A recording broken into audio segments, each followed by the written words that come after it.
Hey there, Boots Owen here. I picked up this e-scooter, an electric scooter model number MK083.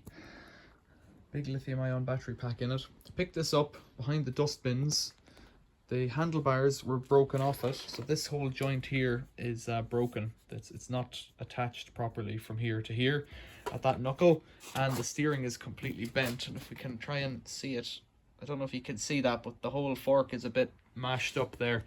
So it's a bit knackered, and the cable here was cut, so I've spliced that back together. Then I put a charger in here of 42 volts for a 36 volt charge, and it lit up on the dashboard. It has a little dashboard up here, but it's disconnected. I've disconnected the battery now because when it was charging it was okay, but then after maybe a minute it stopped charging, or indicated that it was full. And I've tested in here. So this is the power coming into the battery. So this is the power coming into the battery from the charger. And then this is the power coming out of the battery. The power coming out of the battery is showing, I think, 0. Let's put it on to 20, turn that on.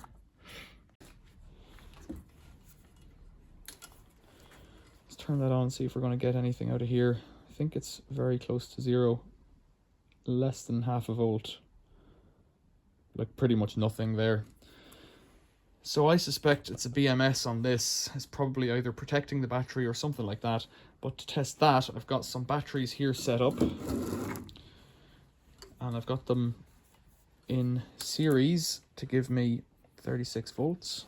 I've made up a set of jumper cables to bridge the gap, and so if I call orange live and put that on here, if it'll fit, just about, and not live, positive, and this one's negative.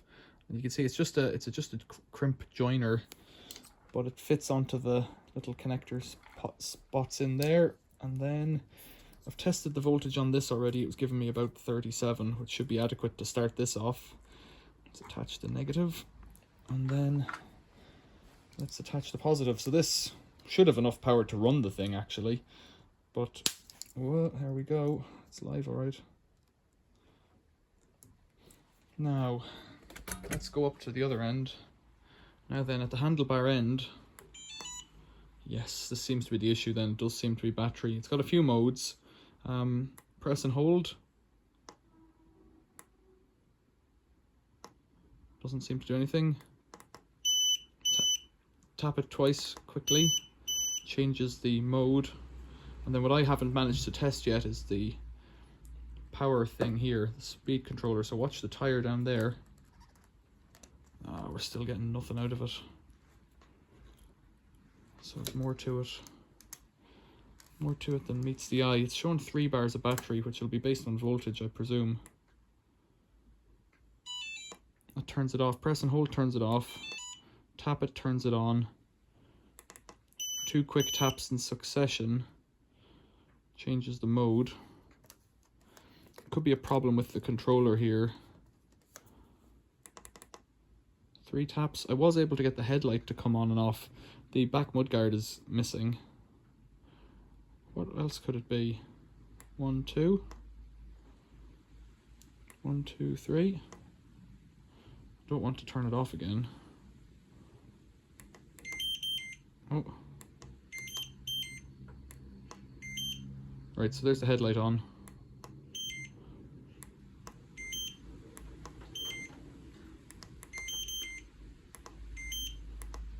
So 1 tap turns on and off the headlight, and 2 taps changes the mode. But we're getting nothing out of this cable. So either the motor could be a dud or something else. So I have, bizarrely, let's turn it off again. So I have, by coincidence, previously found the front end of one of these scooters. So pretty much everything from here was missing. The controller, I can't remember if it was missing or not, but the battery and the back wheel definitely weren't there. Front wheel, however, this one, was there. So if I could disconnect this fellow and see how we're getting on.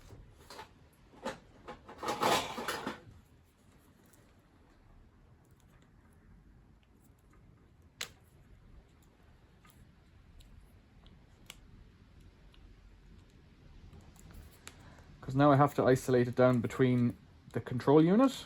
It could be broken, and I think I have a spare one of those from an e-bike project I did before, 36 volts again.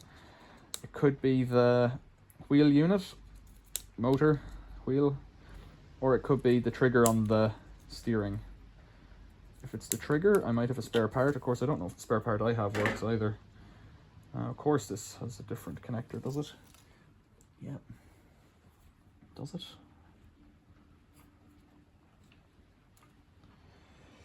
Yeah, so that won't fit there. Nothing's easy. Ever so slightly different connector.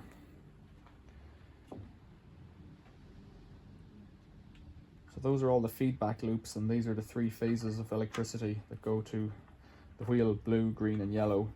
It's the same wire combinations, wire colors, but to make that fit there I'd need to splice those cables as well, which is a bit trickier. Which makes me think, do I want to do this right now, or is it easier to go up and try the steering thing? That involves taking apart some of the front. So I've just been messing around with it a bit more, and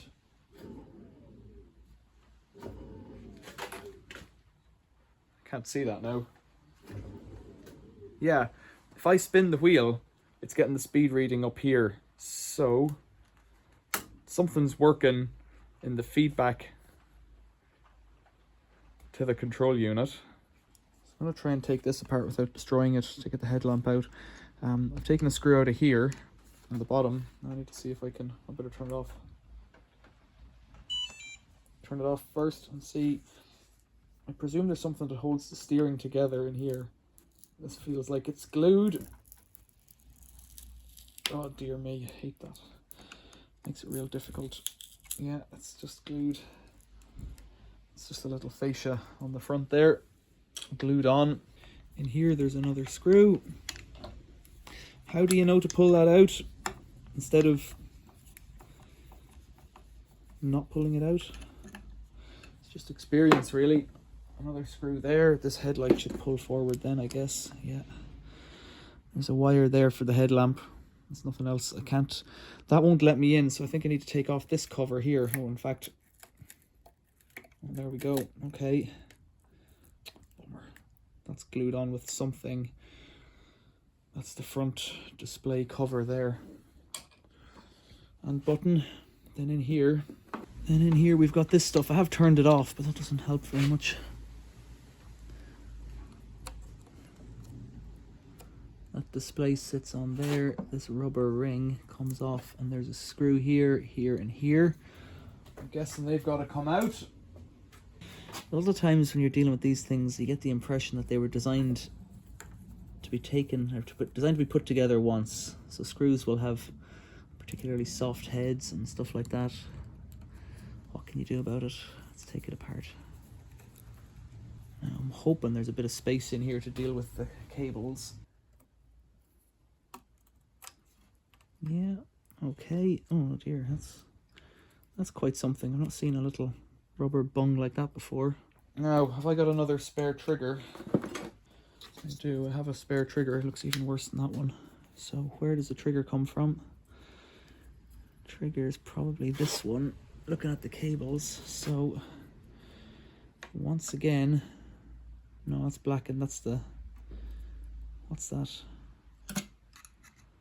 That's the headlight. This one, I presume, is the trigger. Let's see if this one will fit here. And it does. Great. So let's try energizing it again. Make sure the wheel isn't on the ground.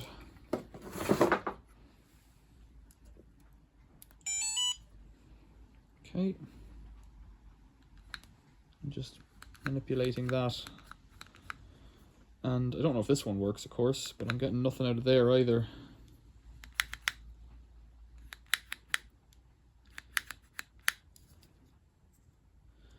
And that board doesn't look wrecked. So that's something, but not much of a help to me. Okay, let's put that back. We're down to motor trouble then, which is not great.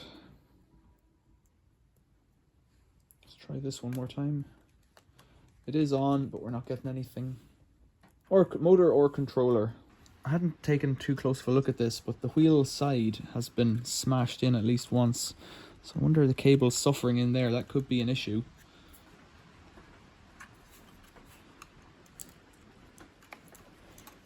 Yeah, screws under stickers, always a pleasure. Really makes life difficult to repair something because it'll never look as good. I guess you could heat the stickers off.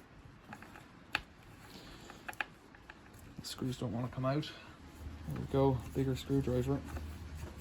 I don't know why I'm going in here, I'm just going in to look at the cable, I guess. I also am more interested in this from the point of view of getting it going than having it looking good, because I have no intention of selling it. I don't really like e-scooters. I think as long as they're illegal, I don't like them. But if I had one that I hadn't paid for, I'd kind of like one, but I don't think it, like, I think I would follow the rules and not use it on the road. Well, I think if I was going to use it, I'd use it on the road, but not the footpath. But I'd rather not use it on either. There's a lot of people seem to not worry too much about these rules. Right, so that's that cover off.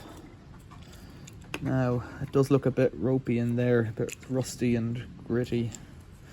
Like, this machine hasn't had any love in its life. But that cable, I wouldn't be surprised if there was damage in there. No, it doesn't appear to be too bad. The spring is all there and all, but a bit rusty.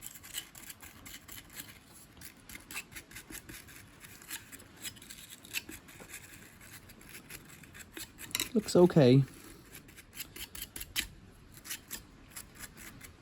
Right. It might have some kind of a sensor that checks that it's upright. It's live again. I need to put something under it then to prop it up. Why not use one of the batteries? Good idea. There's a prop.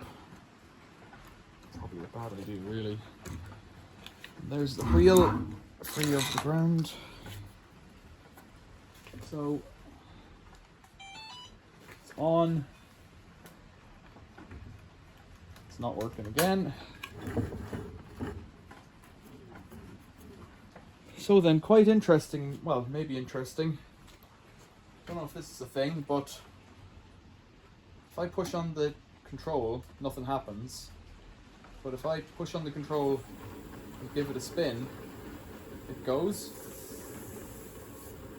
I'm struggling to brake it there. It's not going very fast, but it's going. So there is some kind of a safety feature in that you can't just go. It does need the slightest little kick.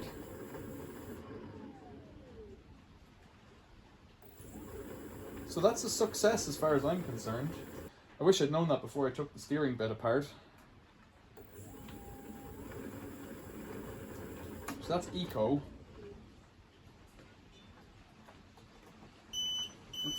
This is D. See if you think it goes any faster.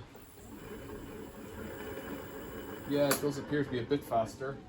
In fact, I should be able to tell actually, because I can see the speed up here. This is S. Power on.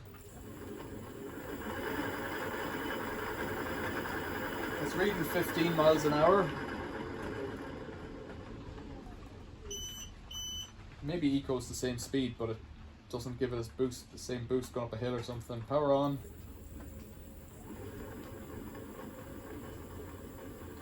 So that's telling me 6 miles per hour on Eco. And D.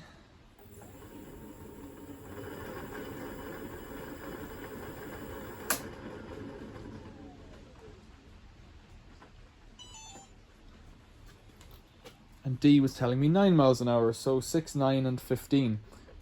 That's pretty neat. I didn't know that, but it means there's no issue down at this end. It means it's all battery.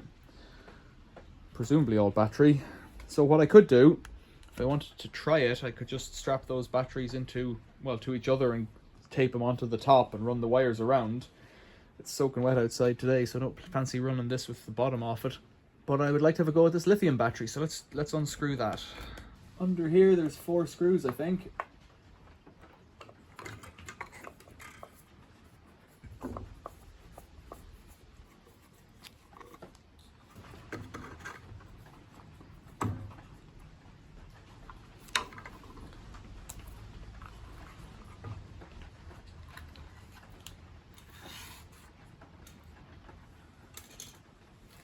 And here's the unit full of, are they 18650s? They are indeed. INR1 18650, 2500 milliamp hours, 3.6 volts. Now the problem is that probably one of those, there's a model number or a unit number, part number maybe. The problem is that one of those batteries could be low, but the only way to get into a sealed unit like this, and it is sealed, is to unseal it, which is trouble. And then what I would need to do is 2 banks of batteries. And then what I need to do is check the voltage on each cell. And if one is low, just top it up very slowly on the power supply. Don't like cutting in there, but I don't have much choice.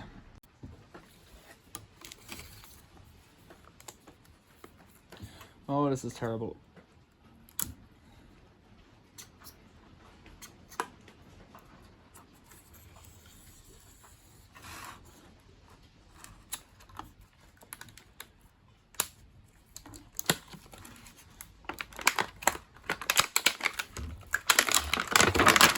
Some kind of heat shrink plastic.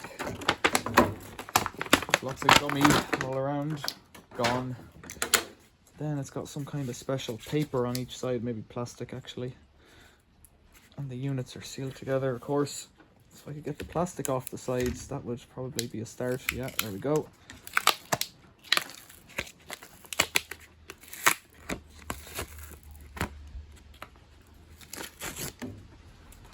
There we go.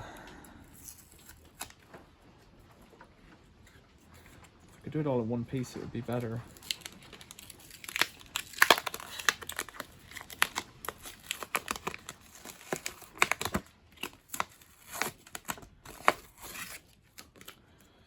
Right, so they're housed in banks, so I'm not sure I can check. Well, I can check each bank now.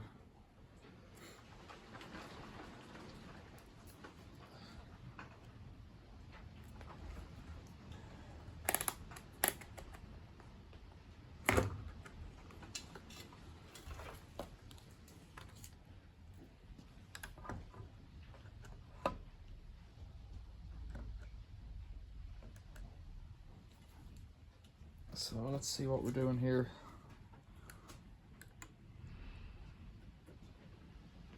Four.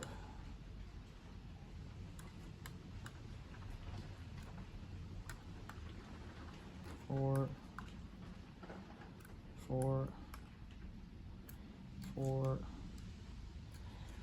4.19 on all of them.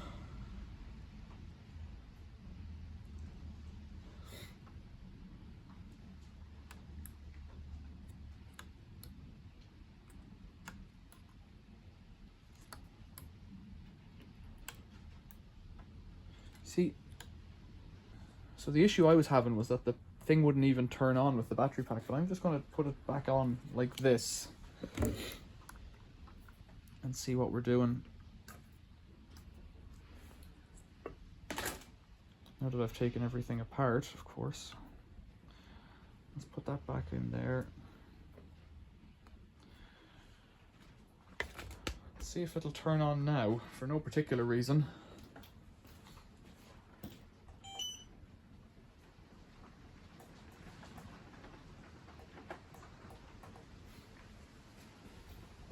So it beeped for a second, but it won't turn on still. So there is something not right with this power supply. But I have a feeling there may be a lot of power in this as it stands. So what I'm going to do is consult with a friend who's good on these things, and he might come back to me and tell me what to do with it.